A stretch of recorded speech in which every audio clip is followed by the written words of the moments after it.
Assalamualaikum warahmatullahi wabarakatuh. Selamat sore saudara. Jawa Barat hari ini kembali hadir menjumpai Anda pada hari ini Rabu 20 Juli 2022. Sejumlah informasi telah kami siapkan untuk Anda, di antaranya. Kepala BNPB evaluasi banjir Garut.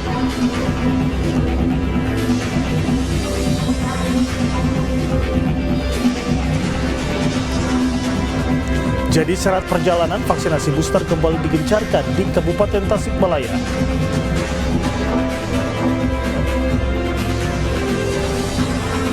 Polres Kuningan gencarkan vaksinasi booster.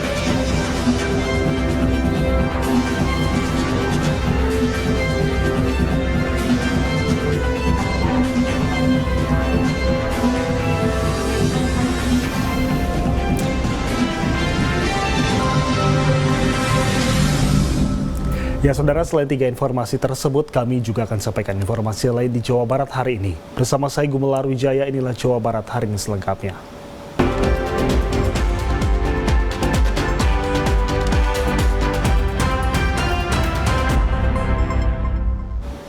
Kita awal informasi dari Garut, saudara. Kepala Badan Nasional Penanggulangan Bencana atau BNPB, Letjen TNI Suharyanto tinjau lokasi banjir di Kabupaten Garut, Jawa Barat.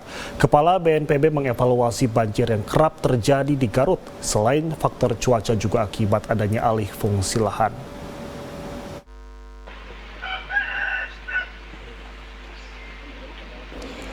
Memasuki masa tanggap darurat yang berlaku mulai 16 sampai 29 Juli 2022, Kepala BNPB Letjen TNI Suharyanto memberikan bantuan logistik dan dana siap pakai yang digunakan bagi para korban banjir. Saat kunjungannya ke salah satu lokasi banjir di Kampung Daya Handap, Kelurahan Kota Kulon, Kecamatan Garut Kota, Kepala BNPB bersama rombongan melihat langsung kondisi Sungai Cipeuje yang sempat meluap dan rumah warga yang rusak diterjang banjir.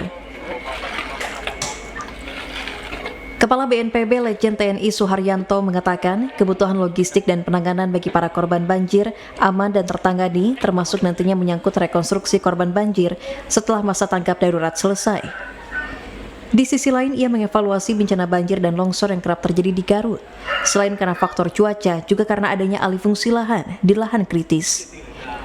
Kondisi tersebut harus menjadi perhatian berbagai pihak dan adanya langkah penegakan hukum agar di kemudian hari bila terjadi bencana banjir tidak berdampak besar.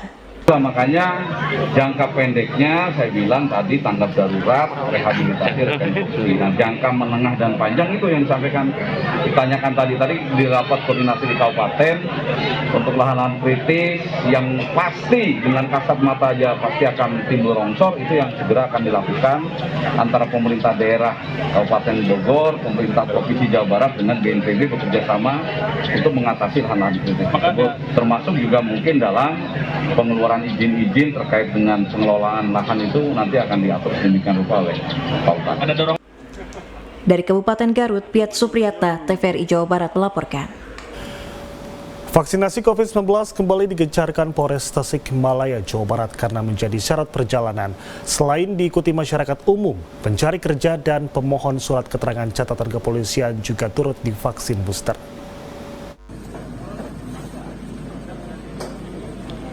Pasca pemerintah pusat menetapkan vaksin booster sebagai syarat perjalanan, vaksinasi COVID-19 kini kembali digencarkan pihak kepolisian. Salah satunya dilakukan Polres Tasikmalaya yang membuka gerai vaksinasi booster di halaman Mako Polres Tasikmalaya. Selain meminimalisir gejala yang lebih parah jika terjangkit COVID-19, vaksinasi booster juga dilakukan untuk kebutuhan perjalanan keluar kota hingga mencari pekerjaan. Selain diikuti masyarakat umum, pemohon surat keterangan catatan kepolisian juga turut divaksin booster. Ya memudahkan aja. Mudahkan aja, karena pasti booster syarat untuk perjalanan ya Neng ya. Sekalian bikin apa Neng ke Polres? Bikin SKCK. Tapi untuk persiapan untuk vaksin juga. Ya. Booster saat ini menjadi syarat utama untuk melakukan perjalanan, kemudian bila memasuki mal dan sebagainya.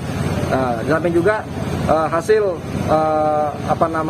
observasi di lapangan yang disampaikan oleh orang-orang kesehatan, dinas kesehatan, bahwasanya orang yang sudah divaksin booster itu apabila terkena COVID, tingkat fatalitasnya rendah sekali.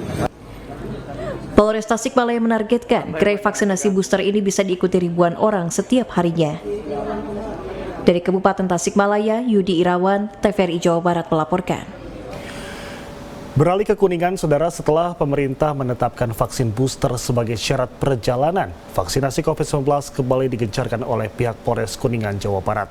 Sejumlah warga pun antusias divaksin booster di beberapa gerai vaksin di wilayah Kuningan.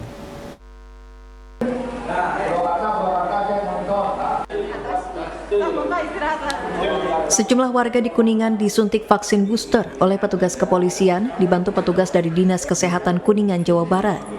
Mereka antusias disuntik vaksin booster setelah pemerintah menetapkan sebagai syarat perjalanan. Sasaran vaksin booster yaitu para pengunjung, para pegawai setempat dan warga yang belum divaksin booster. Tidak hanya vaksin booster, petugas juga menyediakan vaksin dosis pertama dan kedua. Diharapkan dengan vaksin yang ketiga bisa mencegah penularan COVID-19 yang saat ini kembali naik di sejumlah daerah. Bagi warga yang akan divaksin booster, petugas telah menyediakan berbagai gerai vaksin di beberapa lokasi. Vaksin yang ketiga. Gimana? Takut nggak sih Bu? Enggak sih. Kenapa sekarang membutuhkan vaksin untuk keluar kota atau gimana? Iya, sering keluar kota. Jadi kan sekarang ada peraturan pemerintah. Iya. Jadi sekeluarga atau gimana nih? Kenapa? Sekeluarga atau gimana? Iya, keluarga. Vaksin semua yang Iya. ketiga? Dosis 3 booster kita ditargetkan untuk 30%. Berarti untuk Kuningan alhamdulillah sudah bisa mencapai target dari pemerintah. Nah, kita juga diminta oleh Pak Kapolda untuk terus meningkatkan vaksinasi booster. Intinya untuk lebih meningkatkan imunitas masyarakat terhadap virus COVID-19. Dari data Krisis Center Kuningan, tercatat kasus penyebaran COVID-19 kembali naik. 10 warga terindikasi positif COVID-19, 6 dirawat di rumah sakit setempat, dan 4 orang isolasi mandiri di rumahnya masing-masing. Dari Kuningan, Muhammad Samsudin, TVRI Jawa Barat melaporkan. Informasi lain akan kami hadirkan usai jeda di antaranya. Menteri Pertanian benahi tata kelola pupuk bersubsidi bagi petani. Tetaplah bersama kami.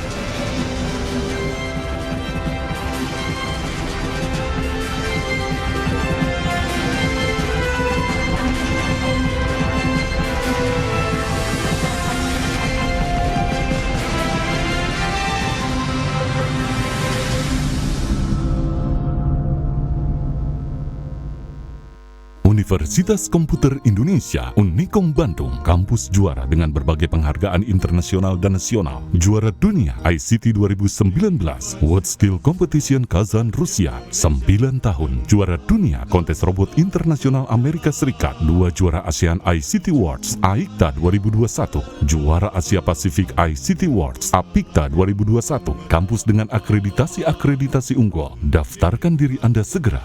Komputer Indonesia.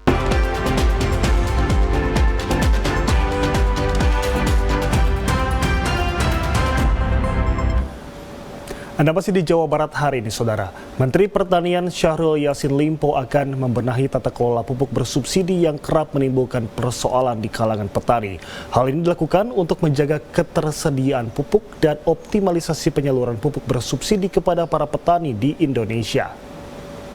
Setelah menghadiri rapat koordinasi pupuk bersubsidi di Kota Bogor, Jawa Barat pada Selasa sore, Menteri Pertanian Syahrul Yassin Limpo menegaskan pupuk subsidi yang ada di Indonesia tidak mengalami kelangkaan, namun hanya penyediaan pupuknya yang semakin berkurang. Sementara untuk mencukupi kebutuhan pupuk subsidi bagi petani, pemerintah setiap tahunnya hanya mampu menyediakan pupuk sebanyak 9 juta ton, sedangkan kebutuhannya mencapai 24 juta ton. Dampak dari kekurangan pupuk subsidi tersebut sempat menimbulkan persoalan.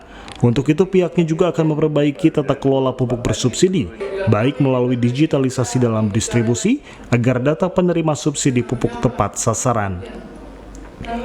Kementerian Pertanian saat ini juga tengah melakukan penyesuaian regulasi pupuk bersubsidi dengan mengurangi jumlah komoditas dari 70 menjadi 9 komoditas, diantaranya padi, jagung, kedelai, cabai, bawang merah, bawang putih, tebu rakyat, kopi, dan kakao. Langkah ini diambil agar produk hasil pertanian memiliki kontribusi terhadap inflasi untuk menjaga ketahanan pangan Indonesia.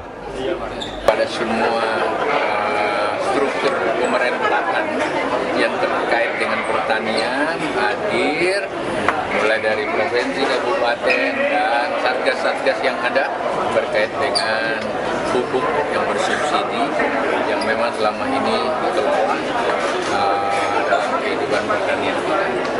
Dan hari ini memang peluncuran pupuknya itu pembicaraan kita lebih mengarah kepada substansi bahwa pupuk subsidi tidak dikurangi.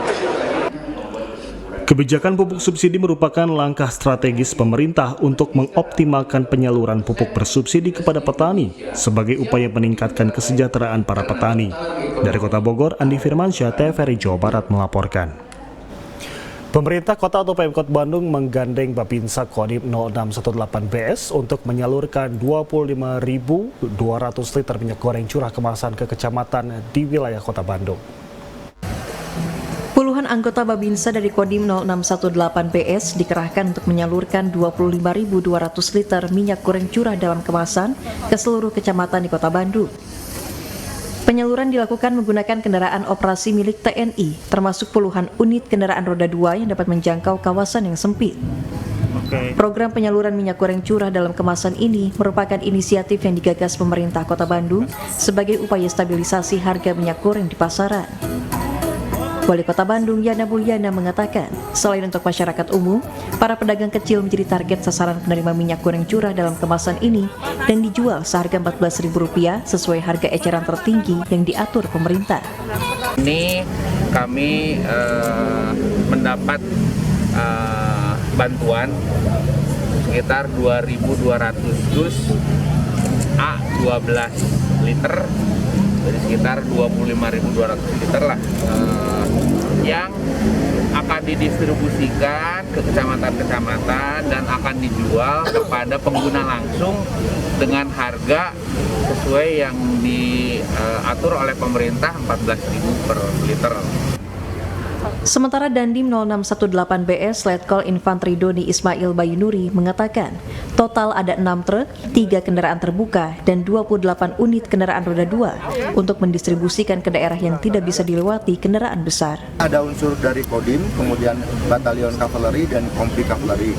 Keseluruhan total ada 6 truk dan 3 kendaraan terbuka, bak terbuka. Itu belum termasuk 28 unit kendaraan roda 2 yang dari Babinsa. Nah, ini seperti disampaikan Pak Wali tadi, nanti akan membantu dropping ke kecamatan. Lalu nanti yang tidak terjangkau, Babinsa menggunakan roda 2 untuk ke daerah-daerah yang mungkin tidak bisa masuk kendaraan ataupun truk. Penyaluran minyak goreng curah ini diharapkan dapat membantu aparat kewilayahan dalam melakukan pengawasan sehingga rantai perekonomian minyak goreng dapat semakin terkendali. Dari Bandung, Arif Budi, TVRI Jawa Barat melaporkan. Beralih ke informasi lain, Saudara, belasan ribu guru ngaji di Kabupaten Bandung kini mendapatkan intensif dari pemerintah setempat. Hal ini sebagai bentuk kepedulian pemerintah kepada guru ngaji di wilayahnya. Selain intensif sebesar Rp500.000 per bulan, guru ngaji juga mendapatkan asuransi berupa BPJS Ketenagakerjaan. Uang intensif ini berasal dari zakat aparatur sipil negara atau ASN yang bekerja di Kabupaten Bandung. Pemerintah Kabupaten Bandung terus melakukan berbagai upaya agar masyarakat di wilayahnya bisa sejahtera. Salah satu program yang saat ini sudah berjalan adalah program Kartu Guru Ngaji. Perhatian pemerintah kepada guru ngaji ini dilakukan karena selama mengajar mereka tidak memiliki penghasilan atau mengajar sukarela. Menurut Bupati Bandung Dadang Supriyatna, pihaknya mencatat ada sekitar 23.000 guru ngaji di Kabupaten Bandung. Namun untuk saat ini pemerintah baru bisa memberikan intensif untuk 17.000 orang dengan anggaran lebih dari 100 miliar. Adalah program memberikan insentif kepada guru ngaji, yang mana jumlah Kabupaten Bandung para ustadz-ustadznya ada 23.000. Saat ini yang diprogramkan melalui program guru ngaji ada 17.000 guru ngaji, kita anggarkan 109 M per tahun. Nah, bagi yang para ustadz-ustadzah yang mengurus masjid atau marbot, kita juga anggarkan melalui Basnas. Yaitu ada 21.500 orang yang sudah kita berikan insentif. Selain guru ngaji, pemerintah Kabupaten Bandung juga akan memperhatikan penjaga masjid atau marbot masjid yang akan mendapatkan intensif dan asuransi berupa BPJS Ketenagakerjaan. Dari Kabupaten Bandung, Rian Agustian, kontributor TVRI Jawa Barat melaporkan. Kantor Imigrasi Kelas 1 TPI Bandung terus memaksimalkan pelayanan bagi masyarakat pasca pandemi. Salah satunya memberikan kemudahan untuk pengajuan permohonan paspor secara online maupun offline. Kasih Lantas Kim Kantor Imigrasi Kelas 1 TPI Bandung, Daud Satria Birawa mengatakan, pelayanan pembuatan paspor pasca pandemi COVID-19 di Kantor Imigrasi Kelas 1 TPI Bandung mengalami peningkatan yang cukup signifikan. Kuota pemohon pembuatan paspor saat pandemi sebanyak 50 orang, sementara saat ini mencapai 350 kuota per hari melalui pendaftaran online dan offline. Menurut Daud, saat ini bagi masyarakat yang akan mengajukan pemohonan untuk membuat paspor bisa melalui aplikasi M-Paspor atau Mobile Paspor dengan kuota per hari sebanyak 250 orang. Selain itu, disediakan kuota offline untuk penyandang disabilitas lansia, ibu hamil, dan balita. Para penyandang disabilitas dan kaum rentan tersebut masuk kategori yang dilayani secara offline atau prioritas mulai dari jam 8 hingga 10 pagi. Untuk pelayanan paspor pasca pandemi ini tentunya kita ada peningkatan Mas ya, karena di saat pandemi itu kita kuota hanya 50 kurang lebih. Sedangkan sekarang itu mungkin bisa sampai pemohon itu online dan offline 350 lah sehari kira-kira. Selain itu, Kantor Imigrasi Kelas 1 TPI Bandung memberikan pelayanan melalui inovasi aplikasi Simaung Live, yaitu masyarakat yang akan membuat paspor tak perlu berlama-lama berada di kantor imigrasi karena pemohon cukup memantau antrian secara live melalui handphone. Dari Kota Bandung, Abi Aditya, TVRI Jawa Barat melaporkan. Informasi lain akan kami hadirkan usai jeda di antaranya. Olahraga Kormi bisa didatangkan wisatawan. Tetaplah bersama kami.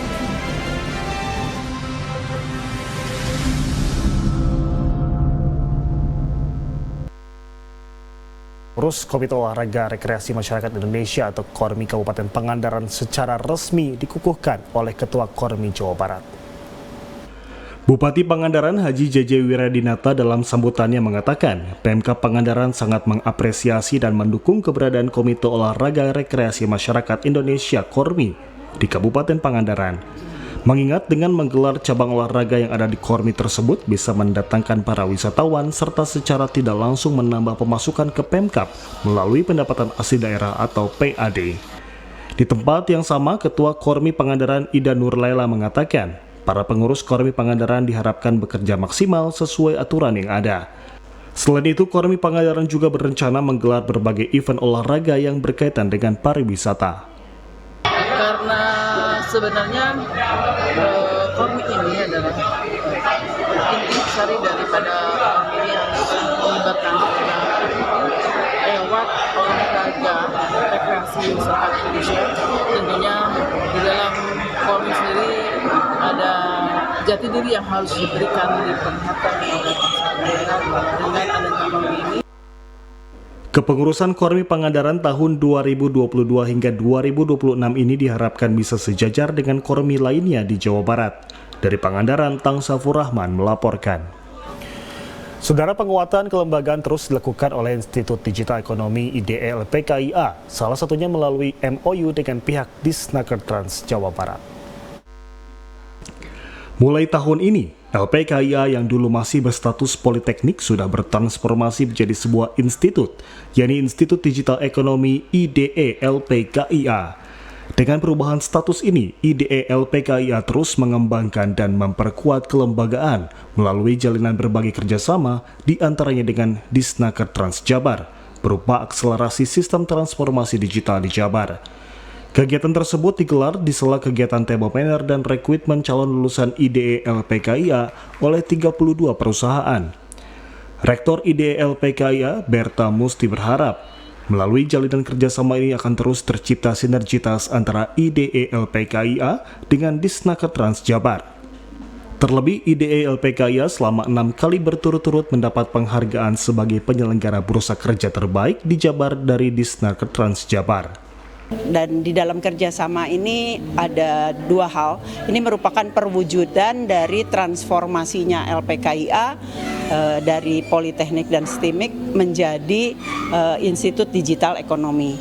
Yang tujuannya adalah meningkatkan atau mengakselerasi literasi digital bagi masyarakat Kota Bandung dan khususnya Jawa Barat. Menurut Kadis Naker Trans Jabar Rahmat Taufik Garsadi, Dipilihnya ide LPKIA dalam jalinan kerjasama memperkuat sistem transformasi digital di Jabar ini, karena kualitas ide LPKIA dalam pengembangan sistem digitalisasi sudah tidak diragukan lagi. Saya lihat LPKIA ini dengan perubahan menjadi institut digital ekonomi sangat cocok sekali, bisa transfer teknologi gitu ya. Jadi kita kerjasamanya saling menguntungkan. Kita mendapat transfer teknologi dari para dosen, kemudian juga para dosen dan mahasiswa bisa langsung mengenal dunia kerja itu bagaimana. Kegiatan tersebut juga dihadiri oleh Badan Perencana IDE LPKIA Paulus Tamzil. Demikian dilaporkan Doni, TVRI Jawa Barat. Masa pengenalan lingkungan sekolah atau MPLS tahun ini kembali bisa dilaksanakan secara langsung atau luring karena sudah menurunnya angka COVID-19. Setelah 2 tahun tidak bisa dilaksanakan secara langsung karena pandemi COVID-19, masa pengenalan lingkungan sekolah atau MPLS kembali bisa dilaksanakan secara langsung. Di SMK Al-Hadi Bandung misalnya, MPLS diikuti semua siswa baru dengan mengacu kepada protokol kesehatan. Kepala Sekolah SMK Al-Hadi Bandung Haris Royani mengatakan, MPLS tahun ini difokuskan kepada penekanan kurikulum merdeka. Menurutnya, selain pengenalan lingkungan sekolah MPLS, tahun ini juga siswa baru diberikan pemahaman tentang wawasan kebangsaan serta pendidikan kepramukaan. Untuk mengawali tahun pelajaran 2002-2003, SMK Al-Hadi mengawali kegiatan dengan kegiatan pengenalan lingkungan sekolah yang alhamdulillah untuk tahun sekarang diikuti oleh 445 siswa, terdiri dari 12 kelas untuk 4 program keahlian, yang itu TKJ, TBSM, OTKP, dan PBS. Selain melibatkan guru-guru di sekolah, MPLS di SMK Al-Hadi juga akan melibatkan aparat TNI karena siswa baru akan diberikan pemahaman tentang pendidikan kepramukaan yang akan dilaksanakan di Yonzipur. Demikian dilaporkan Nang Herman dan Agung, TVRI Jawa Barat. Informasi lain akan kami hadirkan usai jeda di antaranya. Partisipasi umat Kristen dalam merawat dan membangun Indonesia. Tetaplah bersama kami.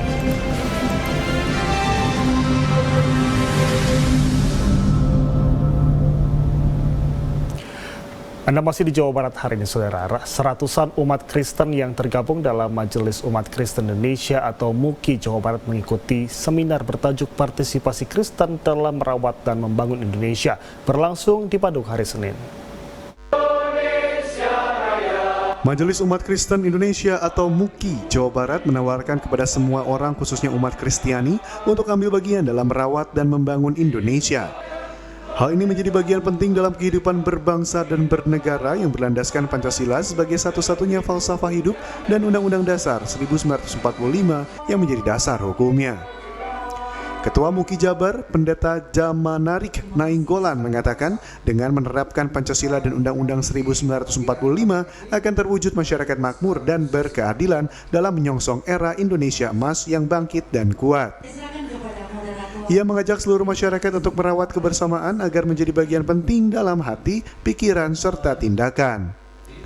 Sebagai upaya menuju ke arah tersebut, MUKI menyelenggarakan seminar bertema Partisipasi Kristen dalam Merawat dan Membangun Indonesia. Tuhan sendiri tidak menghendaki kita itu berpecah atau hancur, tidak. Tuhan ingin kita supaya kita bangun, bangkit bersama-sama. Hai Indonesia, bangkitlah. Hai warga Indonesia, mari bersatulah. Hai warga Indonesia, bangunlah negara kesatuan Republik Indonesia. Kita berbeda-beda, memang sudah lahir seperti itu, dan kita teruskan itu sebagai bagian dari cita-cita kemerdekaan bangsa Indonesia kita. Kami mengajak kita semua, mari bersama-sama untuk membangun Indonesia dalam kesatuan, kerangka Bhinneka Tunggal Ika, untuk Indonesia maju dan Indonesia yang makmur. Seminar yang diikuti ratusan anggota MUKI dari berbagai kota di Kabupaten Jawa Barat ini menghadirkan narasumber, di antaranya anggota DPRD Jabar dari fraksi PDIP Rafael Situmorang, dosen tetap Sekolah Tinggi Hukum Bandung Marojahan JS Panjaitan, dan Albertus Tapi. Demikian Ahmad Wirhadi melaporkan. Alumni Sekolah Menengah Pertama Negeri atau SMP 12 Bandung Angkatan 1994 punya cara tersendiri dalam mengadakan reuni. Para alumni ini mengajak 45 guru baik yang masih aktif maupun purnakarya beserta staf dan tata usaha SMP 12 Bandung berwisata di alam terbuka di Kabupaten Cianjur. Reuni alumni Sekolah Menengah Pertama Negeri atau SMPN 12 Bandung yang bertajuk Riung Mumpulung ini sebagai ajang silaturahmi antara siswa dengan para guru setelah hampir 28 tahun tidak bertemu. Setelah tiba di tempat wisata alam di Cianjur, para alumni, guru, serta staf langsung melakukan perangkaian kegiatan yang disusun oleh panitia reuni. Ketua Panitia Reuni, Rudi Raymond, mengatakan sebagai bentuk kebersamaan, reuni alumni SMPN 12 Bandung diisi berbagai kegiatan dan perlombaan seperti panahan gebuk bantal, tangkap belut, balap bakiak, dan mancing. Pada malam harinya, para alumni dan guru melakukan malam akrab dan live music sebagai bentuk nostalgia antara alumni dan para guru ketika masih sekolah. Tujuannya yang pasti kita ingin menyatukan kembali silaturahmi yang selama ini terputus dan kita bisa bertemu dengan teman dan guru yang lama sudah tidak bertemu. Rudi menambahkan pihaknya berharap dengan mengajak para guru untuk berwisata dapat membuat para guru bahagia dan bersemangat kembali, serta menjaga tali silaturahmi antara alumni dengan guru-guru di SMPN 12 Bandung. Dari Cianjur, Yoga Andika Putra, TVRI Jawa Barat melaporkan.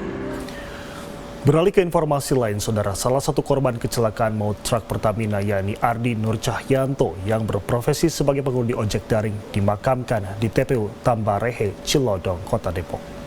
Pemakaman Ardi Nur Cahyanto yang merupakan anak pertama dari 3 bersaudara ini dihadiri keluarga dan kerabat korban untuk mendoakan almarhum. Pada Senin malam, orang tua korban sempat menjemput jenazah anaknya di Rumah Sakit Polri Kramat Jati, Jakarta Timur. Orang tua korban, Aswan, mengaku dirinya mengetahui putra sulungnya menjadi salah satu korban kecelakaan maut tersebut pada saat melihat informasi di televisi. Di TV One, kira-kira jam 4 sore. Kemudian saya melihat plat nomor motor anak saya samain cocok. Nah, setelah itu pas maghribnya langsung saya TK ke rumah sakit Polri. Saya cek keadaan benar keadaannya. Pas tahunya Pak dicek benar katanya. Orang tua korban pun mengaku hingga saat ini belum ada pihak dari Pertamina yang bertemu maupun menghubungi pihak keluarga terkait bantuan dari peristiwa tersebut. Dari Kota Depok, Seful Hardi, TVRI Jawa Barat melaporkan. Dan saudara, berikut informasi cuaca yang kami terima dari BMKG.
Informasi tadi menutup perjumpaan kita kali ini. Saya Gubernur Wijaya mewakili seluruh kerabat kerja yang bertugas mengucapkan terima kasih atas kebersamaan Anda. Assalamualaikum warahmatullahi wabarakatuh. Sampai jumpa.